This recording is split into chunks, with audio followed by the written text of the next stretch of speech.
Ini melihat semangat begitu ya, kita melihat di hari kemarin semangat rakyat Indonesia untuk menyampaikan aspirasinya juga sudah tidak terbendung lagi di hari kemarin.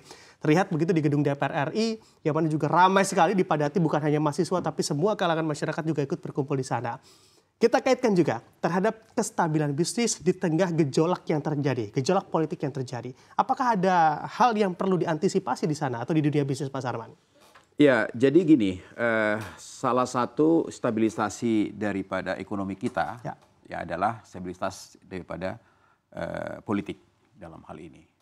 Nah, tentu kalau kita lihat sebenarnya dari sisi pengusaha, pelaksanaan pilpres pileg kita itu boleh dikatakan berjalan sangat baik, aman, nyaman, demokratis, dan sampai saat ini kita lihat bagus.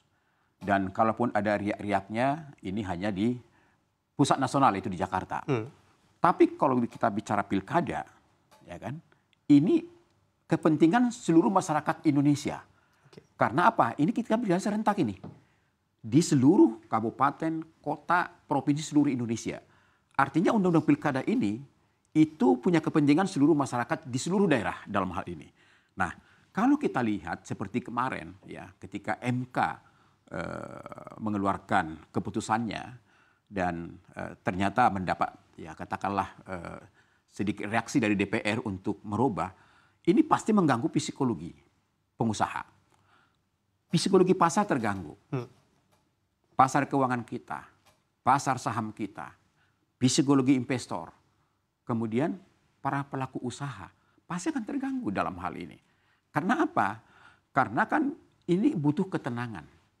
Apalagi kita lihat ya dengan isu saja ya, indeks harga saham gabungan kita juga sudah terkoreksi. Baru isu, baru terlaksana lagi. Ya, kita sangat bersyukur Bram bahwa kelihatannya mendapat respon positif dari DPR. Kemudian juga mendapat respon positif dari KPU. KPU sudah menyampaikan bahwa akan melaksanakan keputusan MK dalam hal ini. Sehingga kita lihat hari ini tidak ada lagi demo. Nah, bagi kami ini pengusaha sangat tenang dalam hal ini.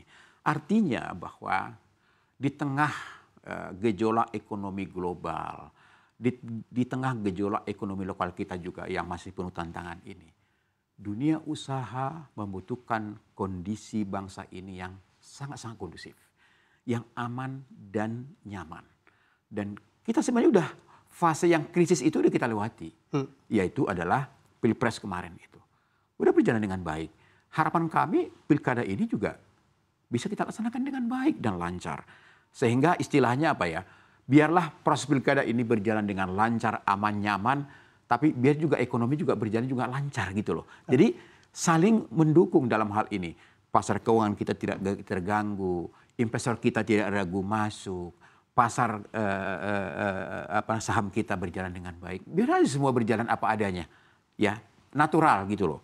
Karena bagaimanapun ekonomi itu sangat-sangat sensitif dengan isu-isu, apalagi ketidakpastian hukum. Oke, itu yang perlu diamati begitu ya, Pak Sarman, dari kondisi yang ada saat ini. Tapi kita juga tidak pungkiri, Pak Sarman, di mana di posisi global masih ada ketidakpastian terkait konflik begitu ya, dari Timur Tengah dan juga Rusia Ukraina. Lalu juga di Amerika Serikat terdapat pemilu di sana hingga bulan November nanti. Begitupun dengan di Indonesia, terdapat pilkada yang mana juga tadi Anda jelaskan. Sebetulnya apakah memang para pengusaha juga sudah melakukan langkah antisipasi untuk mendapatkan penurunan kinerja begitu ya di tengah sentimen negatif yang cukup beruntun ini? Jadi sebenarnya gini, kalau kami melihat bahwa prospek ekonomi kita ke depan ini kan walaupun dengan tantangan yang ada, sebenarnya kan masih pada posisi positif. Ya artinya bahwa inflasi kita masih sangat-sangat terkendali. Kemudian pertumbuhan ekonomi kita juga kuartal kedua juga masih positif di angka 5% dalam hal ini. Artinya ini kan harus kita syukuri gitu loh. Sentimen-sentimen negatif itu kan ternyata bisa kita jawab. Tapi dengan adanya dinamika yang saat ini, ya ini kan juga menjadi sangat mengganggu kekhawatiran kami dari pelaku usaha. Karena apa? Ini kan masih ada step-step kita nih, ya sampai bulan Februari tahun depan, ya di mana kita lihat saat ini tahapan pilkada sudah mulai berjalan. Nah, tahapan awal ini sudah ada gejolak ini, ya kan? Mudah-mudahan kita harapkan nanti tanggal 27 sampai 29 itu pendaftaran bisa berjalan dengan baik di seluruh Indonesia. Kemudian juga proses pilkada, proses kampanye proses pilkadanya serentak 27 November sampai dengan pelantikan pada tanggal 9 dan 10 Februari 2025 dalam ini, pelantikan serentak. Nah, tapi dalam waktu singkat juga kan ada yang namanya suksesi kepemimpinan nasional kita. Ya kan? Di mana tanggal 19 besok kan 19 Oktober Pak Jokowi sama Pak Maruf kan sudah selesai. Itu akan dilanjutkan dengan pelantikan presiden baru. Nah, tentu kalau ini bisa berjalan dengan stabil ya, dengan baik, aman, nyaman, saya rasa ekonomi kita juga akan semakin bergairah dalam hal ini. Ya, di tengah tadi tantangan ekonomi global, ya, kemudian juga geopolitik juga belum selesai, tapi bagaimana juga kita mampu memperkuat daripada ketahanan ekonomi kita dengan kemampuan dalam negeri yang ada saat ini. Nah, untuk itu modal utama kita adalah bagaimana kondisi politik kita, baik proses kepemimpinan maupun nanti dalam pilkada ini, itu bisa aman dan nyaman. Oke, baik.